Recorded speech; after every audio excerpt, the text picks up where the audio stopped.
ওগো আল্লাহ, ওগো মালিক, তুমি ছাড়া তো আমাদের আর কেউ নাই, তুমি ছাড়া তো আমার আর কেউ নাই।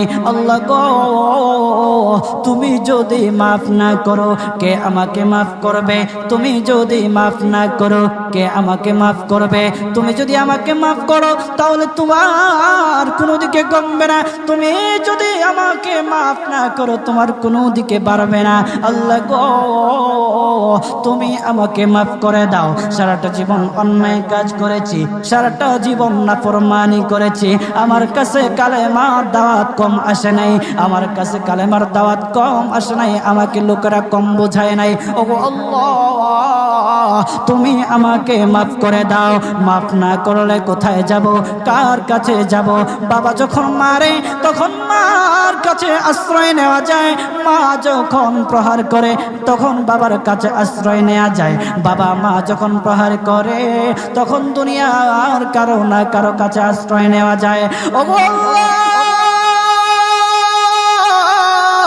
ওগো মালিক, তুমি যদি আমাকে মারো, তুমি যদি আমাকে আযাব দাও, ওগো আল্লাহ, কার কাছে যাব, কার কাছে গিয়া মাফ চাইবো? ওগো আল্লাহ, মেহেরবানি করে মাফ করে দাও। এইরকম কান্না করতেছে, কান্না করতেছে, চোখের পানি তার এমন ভাবে পড়তেছে, দাড়ি ভিজতেছে, দাড়ি ভিজে জমিনের মধ্যে চোখের পানি পড়তেছে, কান্না করতেছে। বান্দাটা কান্না করতে করতে করতে করতে আমার আল্লাহর কাছে এমন গ্রহণযোগ্যতা অর্জন করেছে, মহান আল্লাহ রাব্বুল আলামিন তার ডাকে সাড়া দিয়া তার জিন্দেগির সব গুনাহ মাফ করে দিয়েছেন। হযরত মূসা আলাইহিস সালাতু ওয়াস সালামের যুগের ঘটনা। একজন বড় পাপিষ্ঠ ছিল, জীবনে এমন কোনো গুনাহ নাই যে গুনাহ সে করে নাই।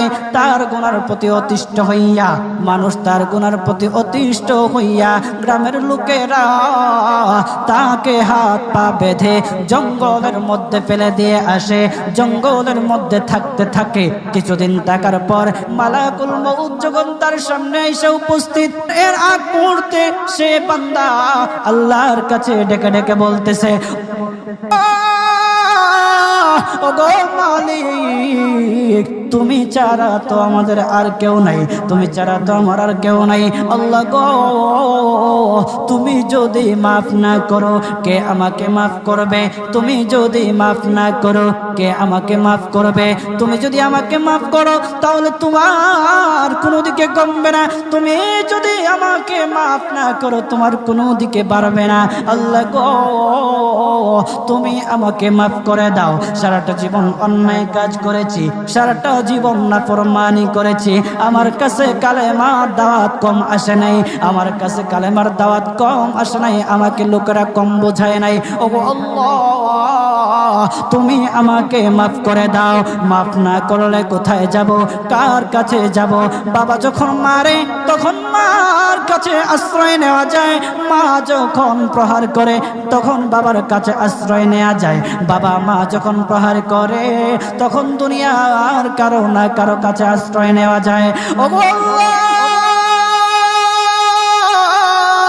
ওগো মালিক, তুমি যদি আমাকে মারো, তুমি যদি আমাকে আযাব দাও, ওগো আল্লাহ, কার কাছে যাব, কার কাছে গিয়া মাফ চাইবো?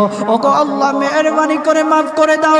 এইরকম কান্না করতেছে, কান্না করতেছে, চোখের পানি তার এমন ভাবে পড়তেছে, দাড়ি ভিজতেছে, দাড়ি ভিজে জমিনের মধ্যে চোখের পানি পড়তেছে, কান্না করতেছে।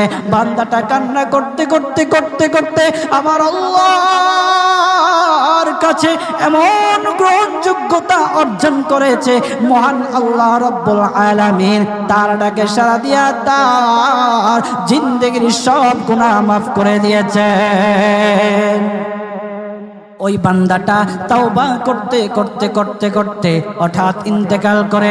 ইন্তেকাল হওয়ার পরে হযরত মূসা আলাইহিস সালাতু ওয়াস সালামকে মহান আল্লাহ বলে দিতেছে পয়গম্বর মূসা, ও দুস্ত দেখো অমুক জঙ্গলে আমার একটা পাগলা আশেক, আমার পাগলা একটা আশেক মারা গেছে, ওই আশেকটার জানাজা তুমি পড়াও, দাফন কাফনের ব্যবস্থা করো।